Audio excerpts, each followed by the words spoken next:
Hello everybody, welcome to Sunday, welcome to the ongoing series which is who I ranked up this week and why / it'll either be that or it will be the other one which is who I have ranked up and why do I use them within my roster, and also going over the methodology and also deep diving certain champions. So it's either going to be that or the what if series.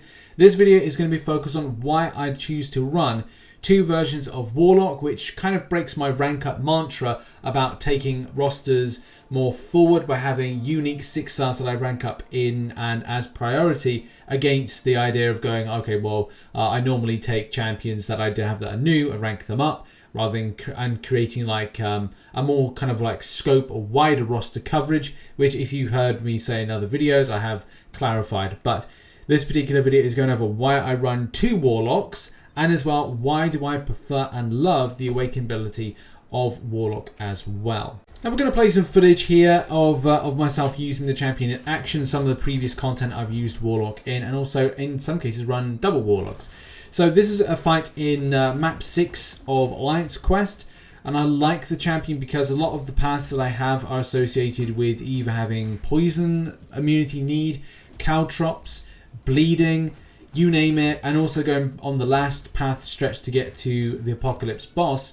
I need a champion that's got that, plus has the other abilities of power control as number 1, but also number 2, if I require it, some sort of dealing with regeneration, which you can see in, even though there's a class disadvantage fight, going up against King Groot is a good idea. I love the SP3 because if I kind of understand my rotations enough, I can build up a nice little chunk of regen to keep myself alive in the game and kicking out as much damage as possible. Even if I make a mistake like I did there, it's a case that I can then just use this champion to then go and regen further if I so need. And that's the great thing about Warlock, is having that sustainability. It doesn't really mean that he's sustainable for a lot of other pieces of content, but there are some really kind of fun interactions. Like you can take him against Havoc pretty easily, especially with having that armor up buff, which, if you know, will suppress those plasma detonations that will come from the champion.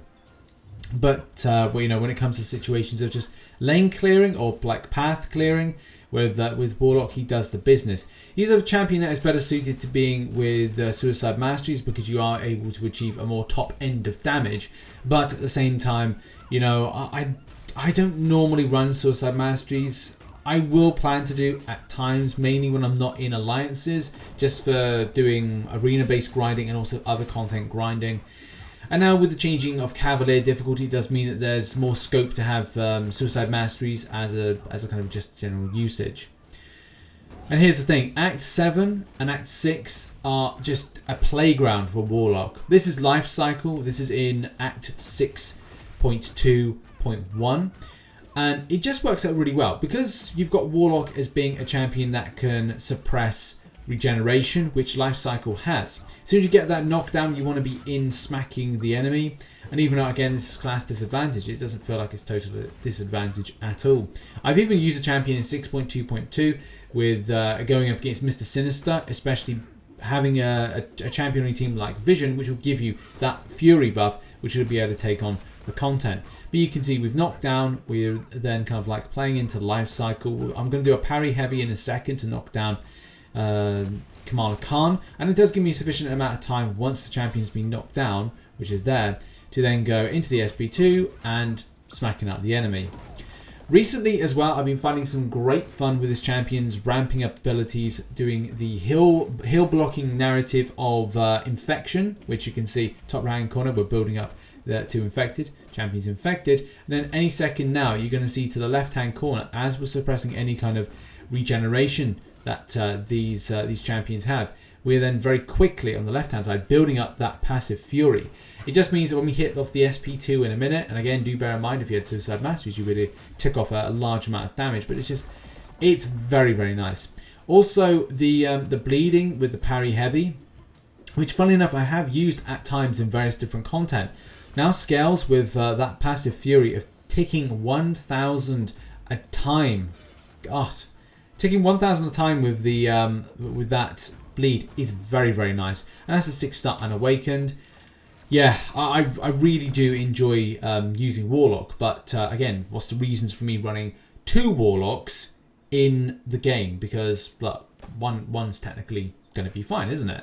The biggest problem that I found in game was I was needing and requiring Warlock in multiple content. Whether or not it was a case that in some of my paths in Alliance Wars I would go up against a Havoc and it would be really decent of me to have a Warlock as a counter, but also some of the other content Kabam have and will put out from time to time. If there is a special quest, then I might need that champion. So whilst the champion's locked into content, I can then go into other stuff and feel that, hey, if I've put the 5-star version, the 565, because it's awakened and I get that degen damage, more on that in a minute, then at least I can take the other version, the 6-star version, and take it into other content. Having that heal suppressant, doing that that bleeding effect, doing as well, good amount of damage, and as well having those immunities, which are really beneficial and have some great utility to it. It also means the scope is available to do stuff like the Cavalier Monthly, doing some more Act 6, and at times even Act 7, when the champions were very restricted to scope. Because even though, you got 11 champions have to be situated for Alliance Quest, Alliance Wars, and that's from an attacking and defensive narrative, and as well doing AQ. You're like, oh, okay, right, I need to make sure that I'm able to do, have a diverse roster available. And I'm sure there would be other champions that fit the bill with actually kind of dealing similar stuff and doing similar stuff than Warlock. I just felt that it was more valuable to have that champion that I know and love and work well with, but also available for other stuff. Warlock being a tech champion means that he is of value to Variant 3, and as well having the XL status means that he's great for Variant 2. I think that at the time I did not have those available and ended up opting for the likes of King Groot and Abomination, which I had as XL champions to do Variant 2. And then when it came to polar opposites, I think some of my best champions to take on that were something like Stark Spidey, and I had a very slim amount of 5-star tech champions. So I made do, I think, with that particular grind. But there are other things I love Warlock for. He is my go-to counter for anything Iceman related. I'm like looking at the guy thinking like, man, you ain't gonna cold snap and frostbite me at all, mate. That is what I'm gonna use against you, and it works, and I love that.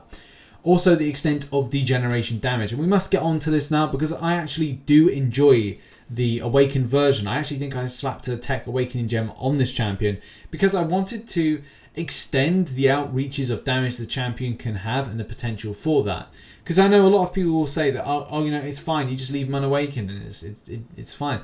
But for me, I'm like, I want to see an extra punch and crunch, which are my two kind of like keywords at the moment. Punch and crunch from that from the champion, because I don't run suicide masteries. I feel there's a little bit more value to adding a little extra sting to the champion when it comes to the awakened ability. At the current signature level, I can only output 509.99 direct damage over 2 seconds. The top end that I can achieve with this, if I choose to invest into it, which I haven't done by the way, it's just for the purpose of showcasing on this video, that it reaches 862.89 based on the current rarity.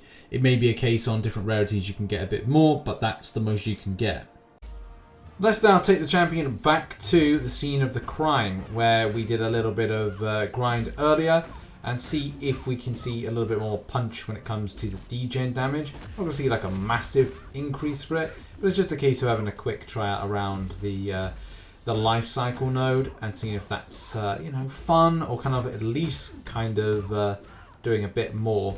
So let's kind of build up to an SP3, which if all goes well, he says after coming out of this we should see some element of degen damage, even though it's class disadvantage as well. We'll see what we can do. Should be able to tick away nice. There we go, that's good. Coming up close and personal so we can get that degen ticking off. And that cycles round 3 times, I want to say. But that's still pretty nice to kind of reduce down the champion. And this is what I was talking about when it comes to the content of like Act 6 or Act 7. Having an awakened version just adds the extra punch and crunch that we want to see when it comes to like numbers. Because if you're running non-suicide masteries, you need something that's at least got that extra bit of damage. Not extensively, you're not going to see something huge, but still to have that little bit extra is a bit different. If you're cycling around 3 times, that's an extra, what, 2,500 extra damage that you could be doing off the back of doing an SP3 if you're dragging back your health, or at least going straight to the SP1 and repeat you're able to do that multiple times as well, depending on the length of time that power draining lasts for. Something else to mention that's kind of critical is that if you want to get more of the degen on the enemy, you need to infect the enemy more. And that would be a thing whether or not you choose to, depending on your play style and depending on the node and the fight itself. You may want to build up SP2s, you may want to refresh infections, you may want to then make sure you're hitting as much more as possible, hitting through blocks for a few times in order to keep that damage rotation up, but also apply those virus charges as quickly as possible. And like I just enjoy this champion, I really do. Whether or not I'm playing it to a point where I want to do more degen damage, or it's a point where I'm like, okay, I just want to use this to power control, have something that's got the immunities, do the bleed debuff, and as well be able to regen a little bit if so choose, and as well have that armor up buff that interacts so well with so many champions. And depending on what I'm taking up against, then at least I've got some really cool options for it. But yeah, that has been a little video on Warlock and why I run 2. It's in order to do multiple pieces of content at the same time, have a really decent champion with lots of immunities, lots of utility for Alliance Wars and Alliance Quest, and also have that option for different things like, you know, just general questing, Cavalier difficulty, and so much more. That's been a video. Thank you very much for watching. Make sure to hit the like button, subscribe for more Marvel Contest of Champions based content. I'll see you very soon. Check out some other content as well up above, and yeah, bye-bye.